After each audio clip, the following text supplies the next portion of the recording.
APR Group, 2 and 3 BHK premium apartments at Patancheru. Comfortable pricing, GHMC and RERA approved.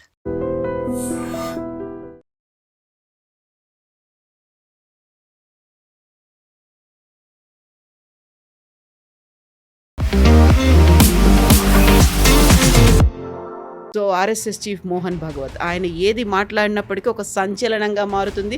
దాని గురించి దేశవ్యాప్తంగా చర్చ జరుగుతుంది. హిందూ దేశం అనేది తిరుగులేనటువంటి సత్యం, రాజ్యాంగ ఆమోదం అవసరం లేదు అనేటువంటి మాట. హిందూ దేశం అనేది మళ్ళీ మళ్ళీ ఎందుకని ఆయన చెప్తున్నారు అలా? ఇండస్ అని పదం ఎక్కడి నుంచి వచ్చింది అడగాల్సింది. భారత్ అని ఎప్పటి నుంచి, ఇప్పుడు కాదు, చాలా సంవత్సరాల నుంచి, వందలాది సంవత్సరాల నుంచి భారతదేశం అంటారు. పాకిస్తాన్ వాళ్ళు ఇండియా అని చెప్పారు, ఎక్కువ హిందుస్థాన్ అని చెప్తారు. ఇక్కడే మీకు తెలిసిపోతుంది హిందూ అనే వర్డ్ ఒకటి ఒక కల్చరల్ ఐడెంటిటీ.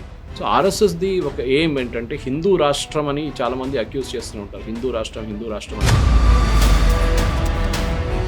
డెఫినెట్గా ఒక ఫిలాసఫీ చూసుకుంటే as we are Hindu nation.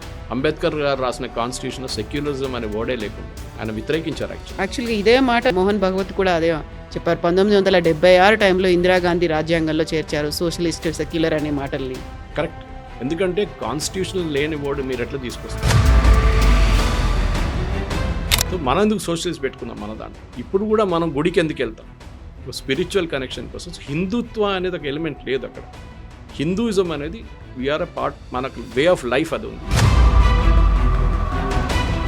Civilisational aspect. Romans అనగానే ఇప్పుడు మీరు ఉన్నారా? రోమన్స్ ఇప్పుడు లేదు కదా, they are not existing any longer. Greek civilization అంటే కొంచెం మటుకు గ్రీక్ ఇంకా ఉన్నారు వాళ్ళు, కానీ అది కూడా పోయింది మొత్తం ఆల్మోస్ట్. మీరు అటువైపు బాబిలోనియన్ సివిలైజేషన్ చూస్తే అది కూడా పోయింది. ఇప్పుడున్నది ఏంటంటే the church, the Islam and Hinduism.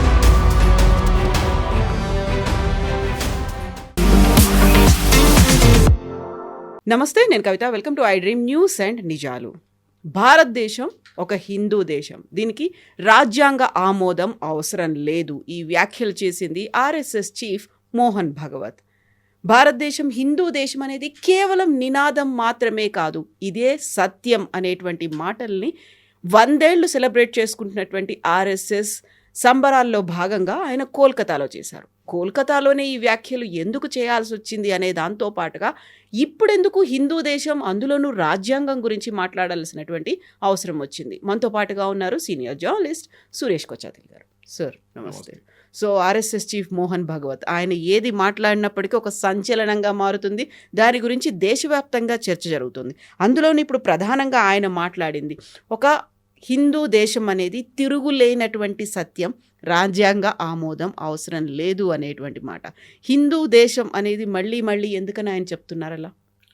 Indus అని పదం ఎక్కడి నుంచి వచ్చిందండి అడగాల్సింది. అది భారత్ అని ఎప్పటి నుంచి, ఇప్పుడు కాదు, చాలా సంవత్సరాల నుంచి, వందలాది సంవత్సరాల నుంచి భారతదేశం అంటారు. అప్పుడు ఆ టైం పాకిస్తాన్ వాళ్ళు ఇండియా అని చెప్పారు, ఎక్కువ హిందుస్థాన్ అని చెప్తారు. చూస్తుంటారు క్రికెట్ మ్యాచ్ టైంలో కానీ మిగతా హాకీ మ్యాచ్ టైంలో హిందుస్థాన్కు హరాయా, హిందుస్థాన్ జీతా అంటారు వాళ్ళు. కానీ ఎప్పుడు అక్కడే మీకు తెలిసిపోతుంది హిందూ అనే వర్డ్ ఒకటి ఒక కల్చరల్ ఐడెంటిటీ. మన ఇస్లామిక్ నేషన్ కాదు, దట్ వీఆర్ హిందూ నేషన్. దీనికన్నా ముందు నేపాల్ వాళ్ళు చాలా ఓపెన్గా డిక్లేర్ చేశారు. ప్రీవియస్ బిఫోర్ ఇదంతా జరిగిన కన్నా ముందు, రాయల్ ఫ్యామిలీ మర్డర్ జరిగిన ముందు వాళ్ళకి చాలా క్లియర్గా వీఆర్ హిందూ నేషన్ అని చెప్పారు. They were only Hindu nation. వాళ్ళ ఒకటే ఫ్లాగ్ ఉంటుంది దేశంలో, బహుశా లోకంలో. Neither it is horizontal Nar vertical flag. అది ఒక డిఫరెంట్ కైండ్ ఆఫ్, మన యూజువల్లీ హిందూ ట్రయాంగిల్ లాగా ఒక ఫ్లాగ్ ఉంటుంది, మనం చూస్తుంటాం. సత్సంగాలు చాలా గారు ఏం చెప్పారంటే దానికి ఒక ఫార్మల్ డిక్లరేషన్ అవసరం లేదు, దట్ వీఆర్ హిందూ రాష్ట్రం. అది ఆర్ఎస్ఎస్ది ఒక లాంగ్ టర్మ్ విజన్. అది వాళ్ళ యాంథంలో కూడా ఉంటుంది, వాళ్ళ ఒక్కొక్క ఫిలాసఫీలో కూడా ఉంటుంది, వాళ్ళ ఏం చెప్తారు డైమెన్షన్లో కూడా ఉంటుంది అన్నమాట. సో ఆర్ఎస్ఎస్ది ఒక ఎయిమ్ ఏంటంటే హిందూ రాష్ట్రం అని చాలామంది అక్యూజ్ చేస్తూ ఉంటారు. హిందూ రాష్ట్రం అని చెప్తారు.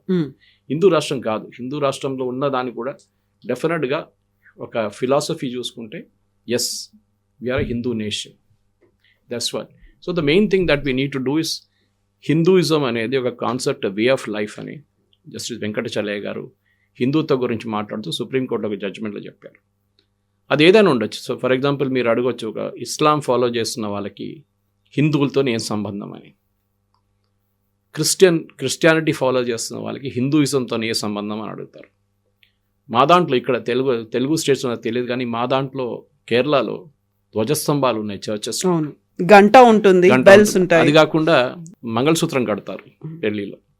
చాలా మటుకు ఇండియన్ ఈథాస్, ఇండియన్ ఫిలాసఫీని వాళ్ళు కూడా అసిమిలేట్ చేసుకున్నారు. మెదక్ చర్చిలో కొబ్బరికాయలు కూడా కొడుతూ ఉంటారు. మా దగ్గర బయట కేరళలో ఒక బ్లాక్ కలర్ ల్యాంప్ మీకు కనిపిస్తుంది చాలా మటుకు టెంపుల్స్, స్టోన్ ల్యాంప్స్, అది మీకు ఈవెన్ చర్చెస్లో కనిపిస్తుంది. దీపస్తంభం అంటారు. అట్లాంటి చాలా మటుకు ఎలిమెంట్స్ ఉన్నారనమాట. మనం ఒక మాట గుర్తుపెట్టుకోవాలి కవిత గారు, మనం ఎన్ని సంవత్సరాలైనా కానీ we are still the oldest surviving civilization. Kashi అనేది is the oldest living civilization వరల్డ్లో. చాలా మటుకు పాత ఈజిప్షియన్ కానీ రోమన్ కానీ చాలా సివిలైజేషన్స్ పోయినప్పుడు. ఒక టైంలో లెబనన్ క్రిస్టియన్ కంట్రీ ఉండే, ఇప్పుడు లెబనన్ ఇస్లామిక్ కంట్రీ అయిపోయింది. ఎట్లా జరిగిందండి? 16% మంది అంత ఉన్నారు క్రిస్టియన్స్ అంతే. Iran was not a Muslim country, Islamic country కాకుండా అక్కడ కూడా మొత్తం ఇస్లాం కంప్లీట్లీ వచ్చేసింది. ఆఫ్ఘనిస్తాన్ గురించి మాట్లాడుతుంటాం, కండహార్ అనే ఒక టౌన్ ఉంది అక్కడ. ఆ పేరు ఎట్లా వచ్చిందో అందరికీ తెలిసింది, అక్కడ ఎవరు రాజు చేశారు ముందు అంతా. కానీ ఇస్లామిక్ ఇన్వేషన్ వచ్చిన తర్వాతనే భారతదేశంలో ఎస్పెషలీ నార్త్ ఇండియాలో, అది కాకుండా కేరళ వైపు స్పైస్ ట్రేడ్తోని చాలా మటుకు ఇస్లామైజేషన్ జరిగింది.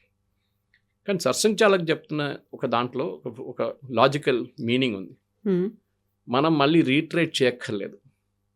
ఎందుకంటే ఆర్ఎస్ఎస్లో చాలా మటుకు వాళ్ళ రీసెర్చ్ పేపర్స్ కానీ వాళ్ళు యాంథమ్ పాడుతున్నప్పుడు కానీ వాళ్ళు దాంట్లో క్లియర్గా హిందూ రాష్ట్రం అని మెన్షన్ చేస్తారు. దాన్ని కాంగ్రెస్ వాళ్ళు, కమ్యూనిస్ట్ వాళ్ళు ఎప్పుడు ఏడుస్తూనే ఉంటారు. చూడండి ఆర్ఎస్ఎస్ వాళ్ళు చెప్తున్నారు హిందూ రాష్ట్రం. హిందూ రాష్ట్రం అంటే you are not driving out anybody. Muslims ఇక్కడ ఉండకూడదు, క్రిస్టియన్స్ ఇక్కడ ఉండకూడదు. యూకే చాలా క్లియర్గా చెప్పారు, we are a Protestant nation, Christian Protestant nation. వాళ్ళకి డౌట్ లేదు దాంట్లో, వాళ్ళ డిక్లరేషన్ ఉంది. రీసెంట్లీ ఈవెన్ ట్రంప్ చెప్పారు, యుఎస్ స్టేట్ డిపార్ట్మెంట్ రీట్రేట్ చేశారు వాళ్ళ ట్వీట్లో, that US is a Catholic country. అంటే అక్కడ ముస్లిమ్స్ ఉండలేరా? అక్కడ హిందువులు ఉండకూడదా? అక్కడ సిక్కులు ఉండకూడదా? నిన్న మనం ఒక డెమాన్స్ట్రేషన్ చూసాం న్యూజిలాండ్లో. సిక్కులు వాళ్ళ కీర్తన చేసుకుంటూ రోడ్డు మీద నుంచి పాడుకుంటూ పోతున్నప్పుడు అక్కడ లోకల్స్ వచ్చి గెట్ అవుట్ ఫ్రమ్ హియర్ అని చెప్పి, this is New Zealand not India అని చెప్పి పెద్ద ఒక డెమాన్స్ట్రేషన్ చేసాం. మనం ట్విట్టర్లో చూసాం, చాలా మటుకు వీడియోలు కూడా వచ్చింది దాంట్లో. అంటే దే ఆర్ సేయింగ్ మా ఐడెంటిటీ ఇది, మీరు ఇక్కడ ఉండకూడదు. మనం ఇక్కడ చెప్పట్లేదు అది, that you are a part of the civilization. మీరు కన్వర్ట్ అయిపోయారు, అది ఇంకో మాట. బహుశా ఆ టైంలో అఫ్ఘాన్స్ కానీ ముఘల్స్ కానీ రాకపోతుంటే we would have all remain Hindus only. సరే, మన వైపు ఒక బుద్ధిస్ట్ ఇన్ఫ్లుయెన్స్ కూడా ఉండే. బుద్ధిజం అనేది again it's an off shoot అని చెప్పొచ్చు అక్కడి నుంచి, హిందూయిజం నుంచి. మనం ఎటువైపు చూస్తే ఒక్కలిగాస్ లింగాయట్స్ డౌన్ సౌత్, వాళ్ళంటారు మేము హిందువులు కాదంటారు. కానీ వాళ్ళు చేస్తున్న ప్రతి యాక్టివిటీ చూస్తే ఇట్స్ ఎ హిందూ యాక్టివిటీ. పూజల నుంచి అన్నీ వాళ్ళు చేస్తారు, వాళ్ళు కూడా చేస్తారు. కానీ వాళ్ళ వే ఆఫ్ లైఫ్ ఇస్ సపరేట్. వాళ్ళు ఏమంటే మా గురువులు తీసుకొచ్చినది మేము దాది ఫాలో చేస్తాం. మన దాంట్లో హిందూయిజం కూడా చాలా అట్లాంటి సబ్సెక్ట్స్ ఉన్నాయి అన్నమాట మన దగ్గర కూడా. కానీ మీరు ఏదో ఫాలో అవుతున్నారని చెప్పి హిందువులు కాదని చెప్పలేము. సో భారతదేశం కల్చరలీ అండ్ కాంటెక్చువలీ ఒక హిందూ నేషన్, దాంట్లో డౌట్ లేదు. సరే, అది చెప్పంగానే చాలామందికి ఇక్కడ సెక్యులర్ వాళ్ళకి కోపం వస్తుంది. కానీ అంబేద్కర్ గారు రాసిన సెక్యులరిజంలో చాలా మటుకు, అంబేద్కర్ గారు రాసిన కాన్స్టిట్యూషన్లో సెక్యులరిజం అనే వర్డే లేకుండే, ఆయన వ్యతిరేకించారు యాక్చువల్గా ఇదే మాట నిన్న మోహన్ భగవత్ కూడా అదే చెప్పారు. 1976 టైంలో ఇందిరాగాంధీ రాజ్యాంగంలో చేర్చారు సోషలిస్ట్, సెక్యులర్ అనే మాటల్ని. కరెక్ట్. ఎందుకంటే కాన్స్టిట్యూషనల్ లేని వర్డ్ మీరు ఎట్లా తీసుకొస్తారు? సోషలిస్ట్, ఏ కంట్రీ సోషలిస్ట్ ఉందని చెప్పండి? ఇప్పుడు రష్యా లేదు, చైనా లేరు, రొమేనియా లేదు, పోలాండ్ లేదు, క్యూబా లేరు, ఒక నార్త్ కొరియా మిగిలి ఉంటుంది అంతే. అది కూడా వాళ్ళు అక్కడ లేని ఇక్కడ లేని పరిస్థితిలో ఉన్నారు. సో మనం ఎందుకు సోషలిస్ట్ పెట్టుకున్నాం మన దాంట్లో? It should have been removed. ఆ టైంలోనే అది ఇల్లీగల్గా తీసుకొచ్చారు ఎమర్జెన్సీ టైంలో.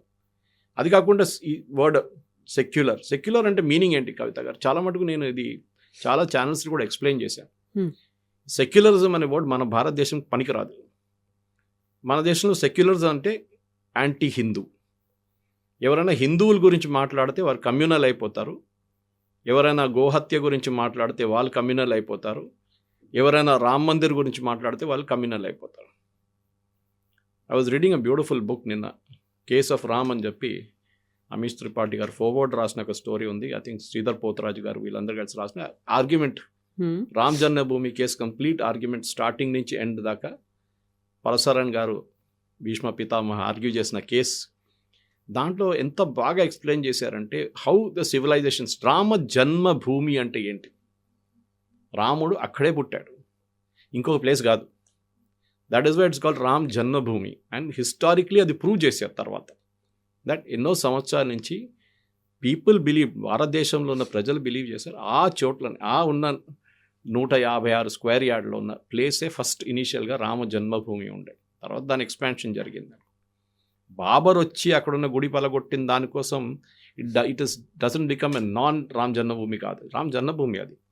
హిస్టారిక్లీ మనం చూస్తే మన సివిలైజేషన్ కూడా ఎప్పటి నుంచో, చాళుక్యాల నుంచి, చోళాస్ నుంచి ఎన్నో సామ్రాజ్యాలు వచ్చినాయి మన దగ్గర ఇక్కడ కూడా మన బామినికి ఇక్కడ చాలా మటుకు ఈవెన్ ఇస్లామిక్ కింగ్స్ కూడా వచ్చినప్పుడు కూడా భారతదేశం హిందూ దేశంగానే మిగిలిపోయింది.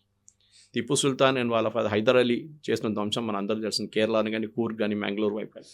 But we still retained our identity. అది చాలా ఇంపార్టెంట్. ఇప్పుడు కూడా నిన్న కూడా నేను గుత్తికి వెళ్ళాను పబ్లిక్ మీటింగ్ అడ్రస్ చేయండి. అక్కడ కూడా చాలామంది అడిగారు నా ఈ ప్రశ్న, గాడ్ జోన్ కంట్రీ అంటారు కేరళలో, ఎందుకంటారంటే నేను ఎక్స్ప్లెయిన్ చేశాను రీజన్ ఏమి.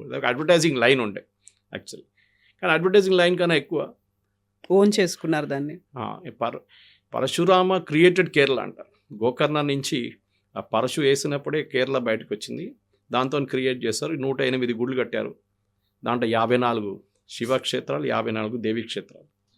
హిస్టరీ అది. That is a part of our legend అన్నమాట. మిథాలజీ అంటారు, కానీ మిత్ కాదు. We are not a myth. As much as మహాభారతాలో కురుక్షేత్ర ఉందంటే ఉంది. సో మన దగ్గర మీరు ఐకాన్స్ చూడండి, ఎక్కడి నుంచో ఎన్ని సంవత్సరాల నుంచి ఉన్న గుళ్ళు మన దగ్గర ఉన్నాయి. మా ఇంటి దగ్గర ఒక శాస్తా టెంపుల్ ఉంది అరట్టుగూడ, అక్కడ కార్బన్ డేటింగ్ చేశారు వాళ్ళు. So it's very scientific way of knowing ఆ గుడి ఎప్పుడు సెటప్ చేశాను. 3000 years అని చూపిస్తుంది. 3000 సంవత్సరాల ముందు కూడా హిందూయిజం ఇక్కడ ఉండే అని చెప్పి చాలామంది ఆర్గ్యూ చేస్తారు. జైన్లు దానికన్నా పాత సివిలైజేషన్. ఈవెన్ మహాభారతం కూడా బౌద్ధం నుంచి తీసుకున్నదే. మహాభారతం భగవద్గీత అనేది కూడా లేదు, రామాయణం లేదు, ఏమీ లేదు అనేది. రామ్ సేతు లేదని చెప్పారు కదా కాంగ్రెస్ వాళ్ళు. Ramayana Ram is a myth అని చెప్పిన వాళ్ళు కాంగ్రెస్ అఫిడవిట్ ఇచ్చారు కోర్టులో రామ్ జన్మభూమి కేసు వచ్చినప్పుడు. సో ఒకవైపు ఆర్ఎస్ఎస్ విచారణధార, అట్ ద సేమ్ టైం మీరు జమైతే ఇస్లామీ కానీ, ఇండియన్ ముస్లిం లీగ్ చూడండి, వాళ్ళ స్లోగన్స్లో కూడా అల్లాహు అక్బర్ అనం కానీ, what does it mean? There is only one God, that is Allah.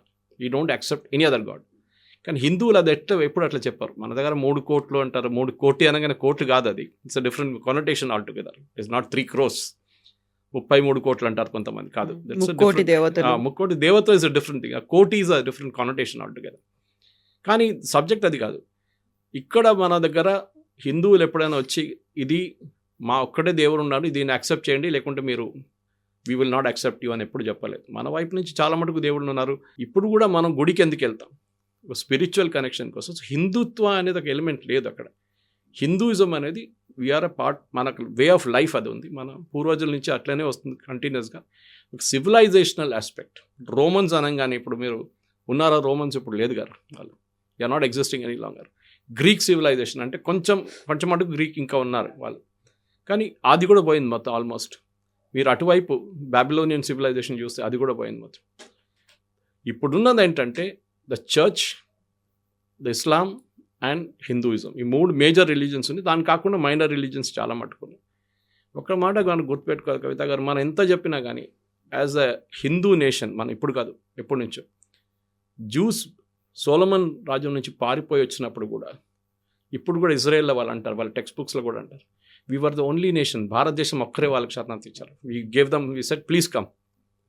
పార్సీలు Iran నుంచి పారిపోయి వచ్చినప్పుడు, గుజరాత్లో దిగినప్పుడు కానీ, ముంబైలో దిగినప్పుడు మన రాజులు వాళ్ళని వచ్చేసాను ఇక్కడ ఉండండి అని చెప్పి వాళ్ళకి ల్యాండ్ ఇచ్చారు. జ్యూస్కి కొడంగల్లూరు, మా ఇంటి దగ్గర నుంచి 16 కిలోమీటర్ల దూరం వాళ్ళు దిగినప్పుడు, కొడంగల్లూరు నుంచి గురువాయూర్ దాకా ల్యాండ్ మొత్తం అక్కడ ఉన్న మహారాజా వాళ్ళకి ఇచ్చేశారు. అఫ్కోర్స్ తర్వాత వాళ్ళు అక్కడి నుంచి కొచ్చిన్ వైపు వెళ్ళిపోయారు అనుకోండి. They setup the zoo town in Cochin. So భారతదేశానికి ఒక కెపాసిటీ ఉంది. మన దాంట్లో అది ఆ పార్సీ ఎగ్జాంపుల్ చాలా క్లియర్గా ఎక్స్ప్లెయిన్ చేశారు. అది టీ కప్పు, పాలు పోసిన పంచదార వేసినా కానీ అది బయటికి రాదు. ఇప్పుడు పాలు అట్లా ఉండిపోతుంది. We'll add sweetness to it అని. సో మన అట్లాంటి ఒక సివిలైజేషన్ మనది. ఇప్పుడు మీరు ఇరాన్లో లేకుంటే సౌదీ అరేబియాలో వెళ్ళి ఒక కన్వర్షన్ ట్రై చేసి చూడండి. ఇక్కడ పాస్టర్లు చాలామంది ఉన్నారు కదా, కొంతమంది అక్కడ పంపించాలి. అక్కడ వెళ్ళి కొంతమంది కన్వర్ట్ చేయడానికి ట్రై చేయమని చెప్పండి, ఉండరు వాళ్ళు రేపు. కానీ మన దగ్గర ఏంటి, లీవ్ అండ్ లెట్ లీవ్ అని చెప్పే కాన్సెప్ట్ ఉంది. సరే మీరు చేసుకుంటే చేసుకోండి, ఇప్పుడు ఫ్రీడమ్ టు ప్రాక్టీస్ రిలీజన్ మన కాన్స్టిట్యూషన్లో ఉంది.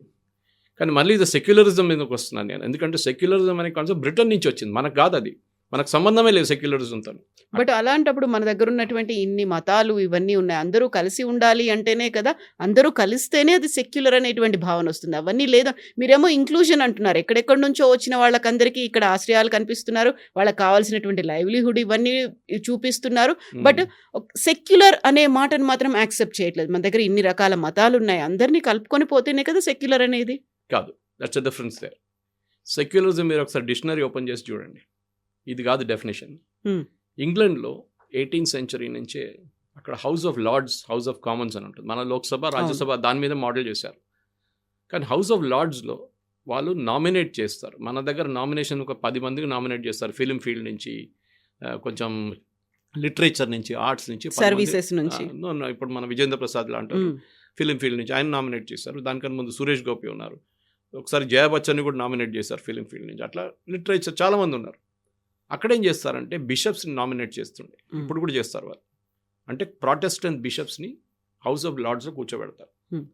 వాళ్ళకి ఓటింగ్ పవర్స్ ఉండే ఆ టైం, అంటే ఏదైనా బిల్ని ఆపడానికి వాళ్ళ దగ్గర ఓటింగ్ పవర్స్ ఉండే. వాళ్ళు ఏం చేయడం మొదలుపెట్టారంటే, వాళ్ళు గవర్నమెంట్ ఏ చట్టం తీసుకొస్తే దాన్ని వ్యతిరేకించడం మొదలుపెట్టారు. కొన్ని రోజుల తర్వాత government, UK government, British government got fed up వీళ్ళతోని, వీళ్ళు ఏం చేస్తే వీళ్ళు వ్యతిరేకిస్తున్నారు దాన్ని. వాళ్ళు ఏం చెప్పారంటే, ఒక పని చేయండి, మీరు మీ పని చేయండి, ఏది చర్చ్ నడిపించడం మీ పని, you take care of that. మా పని గవర్నమెంట్ నడిపించడం. చర్చ్ అండ్ గవర్నమెంట్ సపరేట్, దీనికి దానికి కనెక్షన్ లేదు. This is secularism. మీరు ఒకసారి డిక్షనరీ ఓపెన్ చేసి చెక్ చేయండి, దిస్ ఇస్ సెక్యులరిజం. మన దేశంలో ఉందా? లేదు కదా. మన దేశంలో ఎండోమెంట్స్ డిపార్ట్మెంట్ గుడ్లు నడిపిస్తున్నారు. State Hess got involved in religion. మరి సెక్యులరిజం ఎక్కడ పోయిందండి? అదే టైంలో when it comes to Christianity and Islam, state interfere కాదు. మ్యాక్సిమం ఒక వకఫ్ బోర్డు ఉంటుంది, అది కూడా ఇండిపెండెంట్, ఆల్మోస్ట్ పొలిటికల్ అపాయింటీస్ ఉంటారు దాంట్లో కూడా. క్రిస్టియన్ చర్చెస్లో అయితే అసలు కాల్ చేయను కూడా పెట్టరు, వాళ్ళు భయపడతారు గవర్నమెంట్. అదే టైంలో హిందూ దాంట్లో ఏ గుడి దగ్గర కొంచెం ఆదాయం ఉందో ఆ గుడి వెళ్ళి వాళ్ళు టేక్ ఓవర్ చేసుకుంటారు. మీరు చిన్న గుడులు వాళ్ళు పట్టించుకోరు, ఎండోమెంట్స్ వాళ్ళు. Why? If you are a secular country, then మీకు ఏ గవర్నమెంట్ ఫంక్షన్లో కూడా డబ్బులు పెట్టకూడదు. లాల్ బహదూర్ స్టేడియంలో క్రిస్మస్ టైంలో గిఫ్ట్స్ ఇవ్వడము, ఇఫ్తార్ పార్టీలు హోల్డ్ చేయడము, ఈవెన్ బతుకమ్మ సారీలు ఇవ్వడము, ఇదంతా ఇల్లీగల్. యాజ్ పర్ నేను 3 ఎగ్జాంపుల్స్ ఇంకా చాలా ఉన్నాయి ఇట్లాంటిది.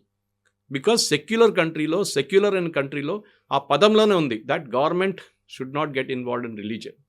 మళ్ళీ మీరు అదే చేస్తున్నారు కదా. అప్పుడు హిందూ రాష్ట్రాన్ని కానీ అరే హిందూ అయిపోయినా కమ్యూనల్ అయిపోయారు.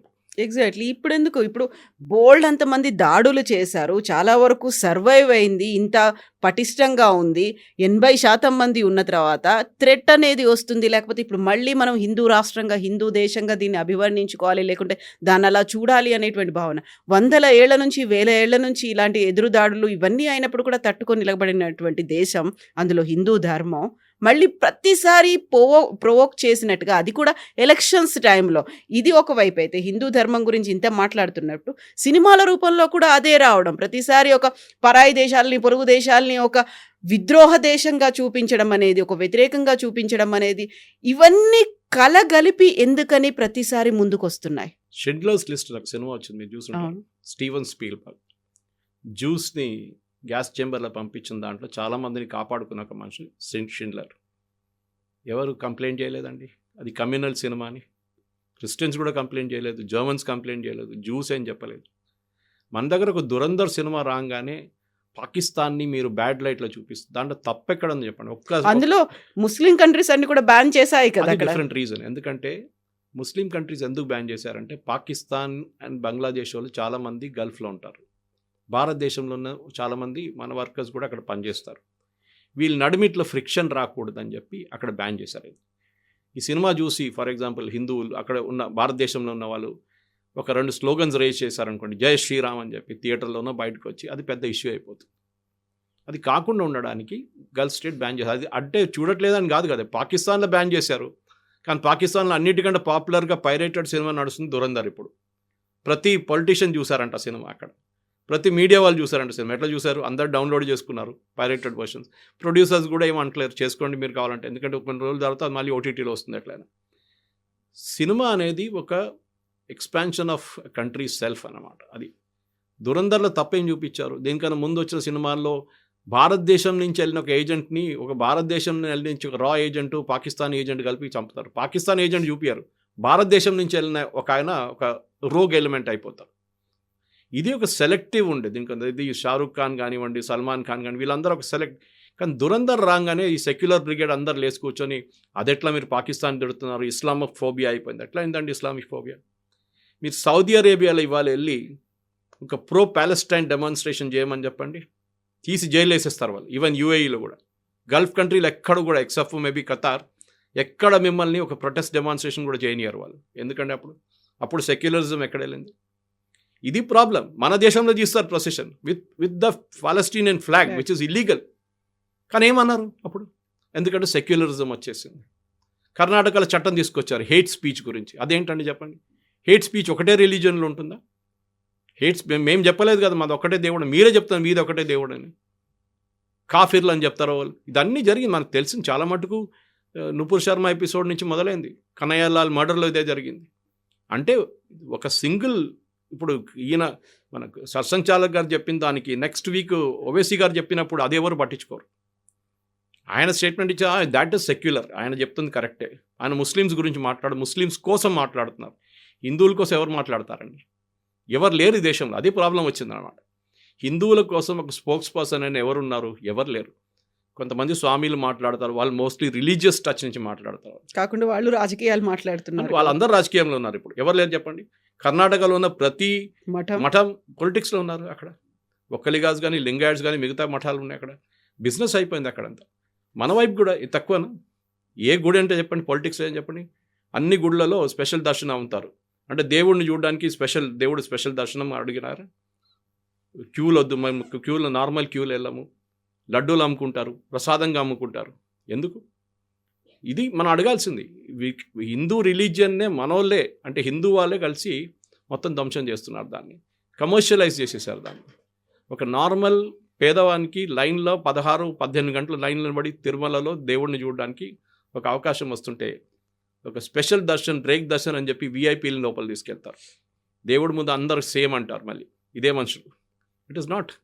సో మన హిందూ సొసైటీలో చాలా మటుకు చాలా లోపాలు ఉన్నాయి, లేదని చెప్పట్లేదు. ఒక టైంలో విడో రీమ్యారేజ్ ప్రాబ్లం ఉండే, సతీ ఉండే, చాలా మటుకు ఉండే. యంగ్ పిల్లల్ని యంగ్ ఏజ్లో పెళ్లి చేయించుకోవడం, అదో యంగ్, చాలా తప్పు. చాలా రిఫార్మ్స్ అయ్యాయి. చాలా రాజా రామ్మోహన్ రాయ్ టైం నుంచి మన కేరళలో ఉన్న గురువులు అందరూ చేశారు కదా, శ్రీనారాయణ గురు దాకా. So Hindu society has reformed itself. అక్కడ లేదని చెప్పలేము. సరే ఇష్యూస్ ఉండే, ఎస్పెషలీ క్యాస్ట్ డివిజన్ చాలా మటుకు ఉండే. అంబేద్కర్ గారు రాసిన దాని ప్రకారం చాలా మటుకు ద క్యాస్ట్, ఇప్పుడు జరిగిన అత్యాచారాలని మళ్ళీ తీసుకురావడం ఎందుకని చాలామంది అడుగుతారు ఇప్పుడు కూడా. మళ్ళీ నేను కూడా అదే అడుగుతున్నా, అప్పుడు జరిగిన దానికి ఇప్పుడు ఎందుకు మళ్ళీ? అయిపోయింది కదా అది. ఆ టైంలో అప్పుడున్న పూర్వజులు చేశారు, కొంతమంది మీద అత్యాచారాలు చేశారు, కొంత క్యాస్ట్ డిస్క్రిమినేషన్ చాలా జరిగింది, కరెక్ట్. బట్ మనం దానికి ప్రాయశ్చితం చేస్తున్నాం కదా ఇప్పుడు. That is the main thing. So Hindu society అనేది ఒకటి అన్నిటికంటే పెద్ద అడ్వాంటేజ్ అది. ఆమీర్ ఖాన్ లార్డ్ శివాని టాయిలెట్లో తిప్పినప్పుడు 3 Idiots మన అందరు కూర్చొని నవ్వాం, చాలామంది నవ్వారు. అదే thing if you done it with an other religion, అక్కడ సర్తన్ పే జూదా అయిపోతుండే చాలా మాట. దిస్ ఇస్ ద డిఫరెన్స్ అనమాట. హిందూ రిలీజన్లో మన దేవుళ్ళు, స్పెషల్లీ మీరు చూసుంటారు, చాలా అందరికీ ఒక చిన్న చిన్న లోపాలు ఉన్నాయి. Everybody has it. I mean Mahabharat లాంటి ఒక ఎపిక్ చూస్తే అక్కడ తెలిసిపోతుంది. అందులో విలన్స్ ఉన్నారు, హీరోస్ ఉన్నారు, న్యూట్రల్ పార్టీస్ ఉన్నారు, అందరూ ఉన్నారు దాంట్లో. సో అట్లాంటి ఒక ఎపిక్ కూడా మనం ఒక మేనేజ్మెంట్ ట్రియస్టీ లాగా వాడుకుంటాం. మనం దాన్ని అనలైజ్ చేసుకుంటాం. ఓకే, కర్ణ లాంటి character, right man in the wrong party, Vajpayee గారి గురించి చెప్తుండే ఒకసారి అది. సో అట్లానే కర్ణ వాజ్ ఆల్సో. సో అన్నీ we have made gods in every kind. మన దగ్గర ఏం చెప్తారు, క్రాకడైల్ ఉన్నారు మన కేరళలో ఒక పాండ్లో, అది వస్తుంది అక్కడ కాసర్గోడ్ వైపు. కుర్మనాథ ఉంది మన దగ్గర. ఇక్కడ మృదంగ శైలేశ్వరి అని చెప్పి కేరళలో ఒక టెంపుల్ ఉంది. అట్లా చాలా మటుకు మన యానిమల్ ఫామ్లో కానివ్వండి, మిగతా ఫామ్లో కూడా మన ప్రేయర్స్ నడుస్తూనే ఉంటుంది. దట్ ఐ థింక్ బ్రాడ్ బేస్గా చూస్తే మీరు ఒక మోడర్న్ యాక్సెప్టబుల్ రిలీజన్గా హిందూయిజం ఉంటుంది. అన్ని షేప్స్, కైండ్స్, కలర్స్ అందరు వస్తారు దీంట్లో. ఎందుకంటే we are not asking anybody to be perfect. మీ వారిని మీరు నడిపించుకోండి. But overall you are a Hindu and you should be proud of it అని చెప్తున్నారు సత్సంగ్ చాలా. దాంట్లో తప్పేం లేదండి. Yes sir, thank you so much. you very much. Thank you. And for more videos, Please subscribe to iDream. Please subscribe to iDream. Please subscribe iDream. And please subscribe to iDream. For more videos, subscribe to iDream. please like, share and subscribe to the channel. Congratulations, iDream. Subscribe to iDream. Subscribe to iDream. So subscribe to iDream Media. iDream ki iDream team అందరికి huge congratulations. Please subscribe iDream Media. Please subscribe to iDream. Subscribe iDream. Please subscribe to iDream. iDream అంటే నా కళల channel subscribe చేసుకున్న నోరు తిరుగుతలేదు, మీరైతే గంట గుర్తు కొట్టండి. For more such videos, please subscribe to iDream. Subscribe to iDream. Please subscribe to iDream. Please subscribe iDream Media. Please do subscribe to iDream. Please subscribe to iDream Media. For best entertainment and information, please subscribe iDream. And don't forget to subscribe to iDream.